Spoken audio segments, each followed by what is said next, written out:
Hi there, Lindsay here, the Frugal Crafter. Today is Inktober day 3 and the theme was poison. So I thought, what a great excuse to make like a cute little bottle of poison. A cute little bottle of poison. That doesn't sound good, does it? Kind of like Alice in Wonderland and the little drink me bottles. Anyway, I will put a link to the reference photo that I used for today's project. I'm starting off here on some marker paper, and this is the Winsor & Newton Pro Marker paper.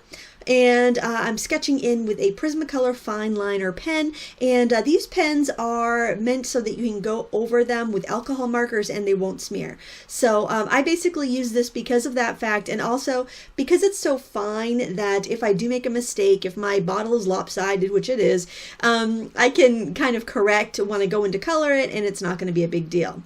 So my technique that I'm using today is Grisaille, and I am doing the sketch first in shades of gray, and this is a cool gray 7, and you're probably thinking it looks pretty light, almost like a cool gray 3, but when you're working on marker paper it does look a lot lighter because the ink doesn't absorb into the paper.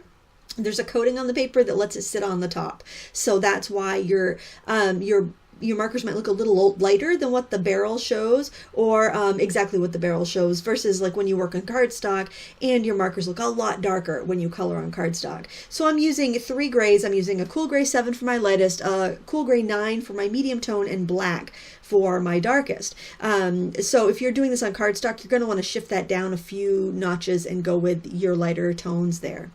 And I'm just basically putting in my deepest shadows with the black and trying to get pretty much all of my values in first before I go in to glaze over with some shades of purple. Now here's where I'm going to make a little warning here, and this is just a really pale like violet color, and I'm just going in over the white areas with this.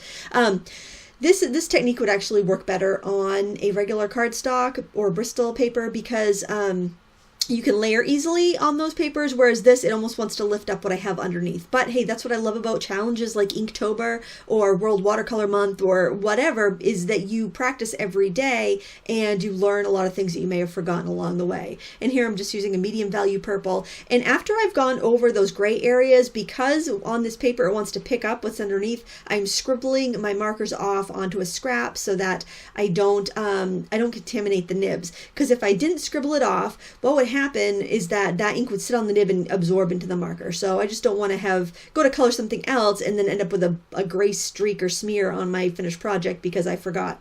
Now I'm using a clear blender to pull out some highlights here and there, and again scribbling that blender off because that's getting really dirty. It's picking up a lot of ink, so I got to scribble that off every time I go in and try to lift out a little highlight there. And I'm going to use a few neutral tones for the cork and for the little poison label. I really should have done this, the label opposite. I should have colored it with my neutral tones and then gone in with the black. But then I figured that this could actually help it get a nice aged look.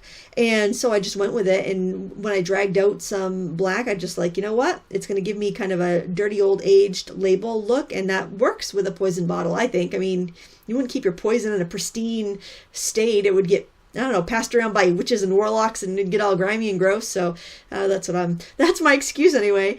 I'm going back in with the black to give it some more shadows, crisp up those lines, because when you are dealing with glass, you have really sharp crisp refractions, and even the shadow that's on the ground there, you're getting some shadow, but you're also getting refraction of light, and that's why you get that bright burst of color in the center of the shadow. I'm stippling here to add some texture on the cork, and again trying to wipe out a little bit more highlight. And I realized I wasn't going to be able to wipe out quite enough, so I grabbed my opaque paint pen. This is the Paint Over pen by Jane Davenport. I've been using that a lot. It's really handy to have with these Inktober sketches. And I'm going in and adding highlights, and it's helping give it that shiny, glassy look, which it kind of needs. And again, stippling in highlights on the cork to give it that corky texture. And for my super bright highlights, I'm going in with a Uniball Signo gel pen. This is my absolute favorite white gel pen. I have not had any issues with it clogging, and it just gives me a nice opaque white. And I just can't recommend these enough. I use them in my workshops, and they're just fantastic, and no problem whatsoever with them clogging and drying up on me, even when I've had one going for like a year, because I've had a couple going. So that's pretty much it. I hope you enjoyed this quick Inktober sketch. All in all, this took me under 20 minutes to do, and it was a lot of fun. Thank you so much for watching. Please give me a thumbs up if you like these quick Inktober sketches. And until next time, happy crafting.